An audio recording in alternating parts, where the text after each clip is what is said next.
Easy work boxing, about to hit you everywhere but under your feet with this one. This is just a little commentary and talk about AJ. AJ the Juice Man, what I call him, but Anthony Joshua, man. I found out some things about Anthony Joshua, and I made some statements about him in some of my videos. One of my statements I said was his mindset.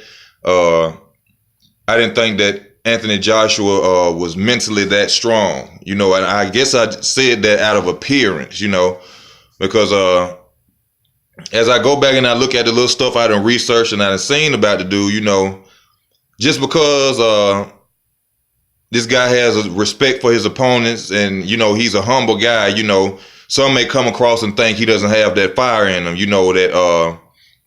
that edge in him to, run over a motherfucker, and that's what I actually thought about him. But, I've been looking back at Anthony Joshua, and in this I'm going to be talking about a lot of things about Anthony Joshua. Anthony Joshua, I just recently found out, he got a past too, what made me come back and say, certain things about him not being mentally strong, Anthony Joshua as a kid, would get in trouble, he was, I guess you would say a hell raise over there overseas. He would get in trouble. I think in 2009 he got in trouble for street fighting. He got arrested, but he didn't go to jail. They say he had a chance to go to jail. He could have been sentenced up to 10 years, but they put him on an ankle bracelet, and that stopped him from going to jail. As you know, in America, they do that too. You get an ankle bracelet, but down here, and I'm from Birmingham, Alabama. Down here, I done seen people cut them motherfuckers off and go out the door, and try to make it back, but they eventually get caught. But I was just saying it's just something they do down here. And plus, anyway, big men always have that fire in them. That believe we can't be fucked with type of feeling. You probably can't tell from my videos, but I'm not a short guy. I'm 6'4" myself. I just don't have the weight of a guy my height, and I'm trying to get that up now and get my weight up.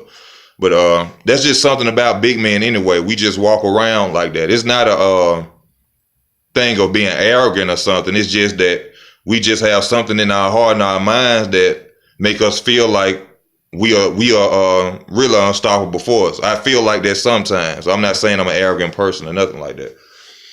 But I had to come back and I had to look at, AJ, he smiles and he grins, he's a humble guy, but I think that's just, him being a respectable person. And, most of the time people like that will really hurt you because they're not bad people. They're humble, and they treat people with respect. And when you disrespect them, you got to bring your best A game, you know what I'm saying?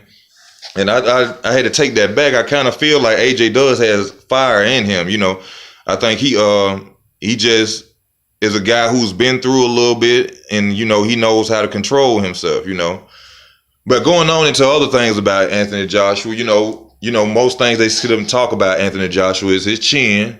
They say Anthony can't take punches, but like I always say, at the end of the day, a 200-pound man or somebody punch you in your face and you don't see it coming, or even if you see it coming, there's a chance you can get dropped. And looking at it, just because even if he does have a weak chin or he has been dropped, doesn't mean that anybody could beat him or the average person could come out here and beat him. And I'm from Alabama. I'm a Deontay Wilder fan, and I'm just saying that even if Deontay Wilder were to land a right hand on him, that's not necessarily meaning the fight over, even though we've seen Deontay stop fights with that right hand.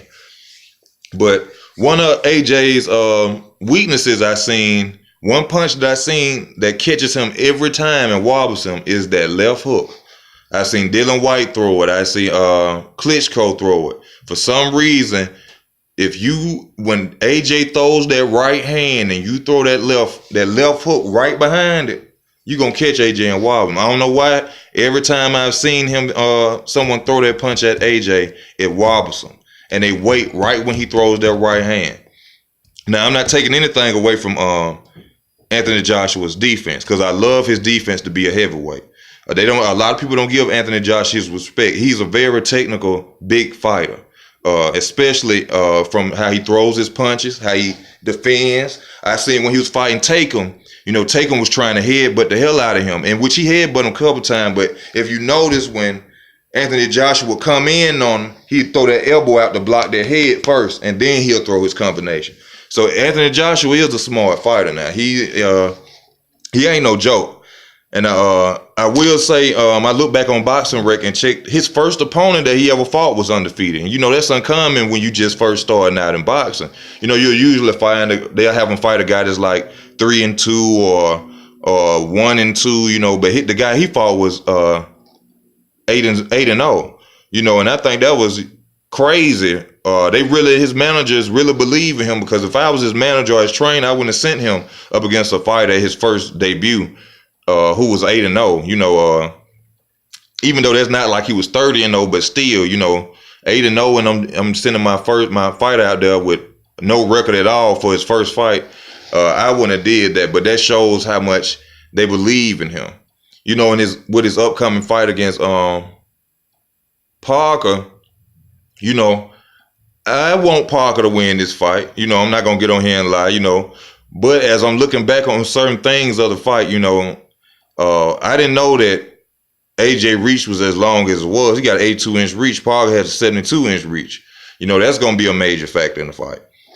Along with AJ's defensive skills that I just told you about, how he blocks punches, and he's very good at that.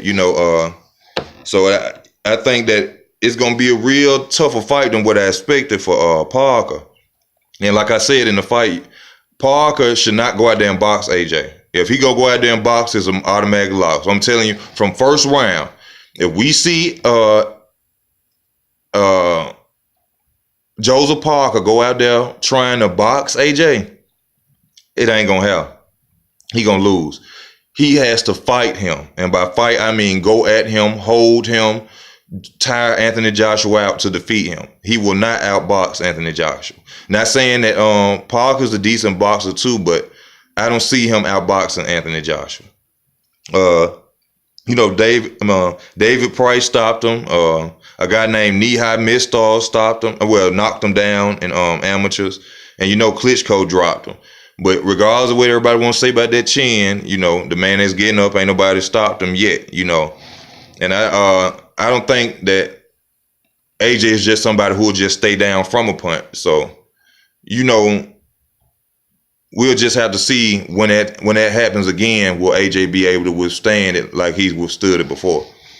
But I didn't know AJ was I didn't know AJ had so much money either. AJ over there balling. He making it rain on them hoes over there in the UK, man. AJ making good money. Eddie Hearn over there getting them big meals over there, man. And AJ get on in gyms, clothing lines, he trying to be an entrepreneur, and I respect that about him, especially coming through, his life of trouble, you know what I'm saying? And, I also didn't say AJ got caught smoking that bud too. 2011, he got arrested for smoking that cannabis, so he like that ganja. He like to smoke a little bit, which ain't nothing wrong with that. Smoking weed don't kill nobody, hurt nobody. Hey, man train as hard as he do. Hey, he could take a weekend out of the day and sit back and relax and smoke him or get dragged. You know what I'm saying? Get high as a kite. Ain't nothing wrong with that. Now, I'm not saying nothing bad about that. He deserved that. As much as them guys go out there and train, stay away from their family. They be probably stressed out. They need a little blunt shit. They ought to give him free weed. You know what I'm saying? But they say he's an avid chess player. That probably come because you can tell he's a smart guy, intelligent guy. And you can't be no dummy playing no damn chess. You had to have a little bit of sense. So these are just little things I'm learning about the guy. To tell, inform people about him. Especially about his past. Because I didn't really know that much about his past. I thought he was just a big goofy ass big dude that just laugh all the time, but could fight a little, but I see he got a little street in him too, not saying that the UK streets are like United States streets. They trust me, and I ain't disrespecting y'all who watching. Y'all streets ain't nothing like the streets over here, bro. I'm telling you that personally. But he also got banned from an area over there overseas, he had to stay away from over there 18 months. So, you know, AJ done been out in the streets, you know, he know a little things. And I think that's where you get his humbleness from, you know, from being in trouble. You know, that will show you different things in life and you'll understand life better. But one thing I do got to go in on is I honestly feel that AJ is on steroids. If you look back at his past fights and when he was in the amateurs, he was still a heavyweight. He fought in the Olympics as a heavyweight. Where did all this muscle mass come from? Where did all this muscle mass come from? Where? Because ain't no way in hell. Deontay Wilder was in the Olympics. Same size. Same size. Where did AJ get all this muscle from? I honestly believe this guy is using juice. And what makes me believe it in it even more is that when you face a WBC champion, you have to do the clean boxing program. A lot of people thinking this fight is just being stalled out for, you know, this type of reason, money issues and this and that. No. What boxer don't want money? It's called prize fight. I think the situation is that Anthony Joshua is juicing. That's what I think it is. I think Anthony Joshua really juicing. He lifts more weight than you see him throw punches and training. Why is he so into lifting weights? What's the big significance of weightlifting? Weightlifting has nothing to do with boxing. But every time you see him, he lifting the weights like he Arnold Schwarzenegger in his 20s. You know, what is that? And then you won't fight Deontay Wilder, but you will fight Big Baby Miller Legs. This fat motherfucker look like he don't do shit but eat cereal all day. And all he do is sit up and hate and talk about both of y'all ass, but y'all gonna get this fat motherfucker a fight. And he's some Eddie Hearn's just co-signing this shit and you just gonna skip over this man. Why don't you just go and let him fight Deontay so he get that, if he's really sure of himself and get that WBC belt and take it from Deontay. But that goes to show you that even though I'm giving Anthony Joshua his credit about his fire in him, I honestly believe Deontay Wilder is his extinguisher. I think when he see Deontay Wilder, he see like, okay, this dude ain't no joke either. And I think that shit totally shuts down Anthony Joshua's mind of being this unstoppable force as the beast, as he calls himself. But skipping him over to Big Baby Miller is wrong. You know, I think they should put him in the ring automatically next fight with Deontay Wilder. Get this show on the road. Let these guys get these belts so we can have us an undisputed heavyweight champion. You know, like I said, I have nothing against Joshua. I actually like Joshua. He's just not the fighter that I'm going for. You know, I like Deontay Wilder. You know, and in time we're gonna see. You know, hopefully by the end of this year, maybe that fight gonna come up. You know, of course we're gonna have to see him fight fat ass Big Baby Miller. This sorry fat motherfucker. I can't think of what move I watched a long time ago. When it was the how you said call somebody a fat motherfucker. That's why I wanted to go into and say it like him. But I don't like Big Baby Miller. I hate men that sit up and talk and dog other men, you know, just because you ain't at a level or a certain place on. That's like I always say, that's whole shit. To keep mentioning the man, just wait till you get your fight and then we're gonna see what you're about. So now that I say that, I'm happy that he, you know what I'm saying, now we'll be able to see this fat motherfucker get into the ring and fight AJ or Deontay, you know what I'm saying, to see what his level at, since he loves to do so much talking to these guys have padded records and this, that, and the other. What's your record? You know what I'm saying? Don't nobody even know your fat ass. You always sitting talking, you 300-pound fat motherfucker running around talking about some you a behemoth and you gonna be running at them with all your power for 12 rounds straight. Just because you fat and big don't mean you gonna win no fight, big baby. Just because you fat and big don't mean your big fat ass gonna win no fight. And AJ gonna beat your ass. That's why I'm happy they gonna go and set your ass up for this fall. But you know, I just had to come on here and tell you about a little stuff about AJ and what I feel about him. And you know, I think this is a good, decent dude. You know what I'm saying? He's a right guy. Besides him being a coward and ducking Deontay Wilder. You know, because it's an obvious duck. But I just had to get on here and tell you about that. So, you know, this Easy Work Boxing. Thank you. Hit like and please hit the subscribe button. Please hit the subscribe button, man. And, you know, thank you for your time, man. And keep watching my videos and everybody be safe. Thank you.